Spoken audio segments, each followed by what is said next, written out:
The auto mode is the default mode. When you first buy your camera and take it out of the box, turn the camera on, and you'll have the auto mode selected. The way you can set the auto mode is by pressing the function button right here in the center. Just press function to access the function menu, and at the top you have the different mode function. So down here you can see the list of the different modes.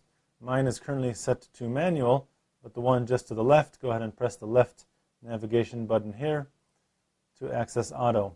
Now what auto is going to do, it's going to set the ISO to automatic, the white balance to automatic. You don't have control over your exposure compensation or metering, and the flash is also set to automatic. You can turn the flash off, but what you can't do is force the flash to fire.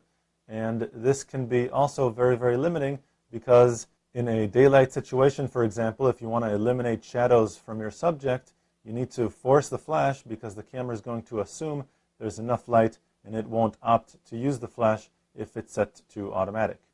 And the reason why this may not be so good is because, and especially with the white balance, you don't have control like you would with the manual mode over things like white balance and ISO.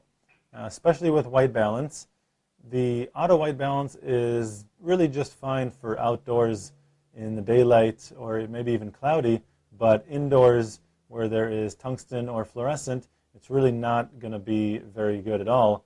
So what I prefer doing is using the manual mode, which is right here.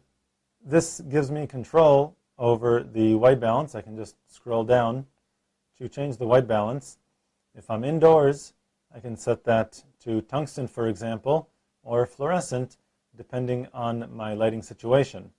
Now, this is going to produce much, much better color, and the camera still automatically sets for the right exposure. So it does give you control, but you don't need to worry. The camera is still very, very automated. So I prefer using manual for that reason. To find out much more about digital photography and your digital camera, go to lbguides.com.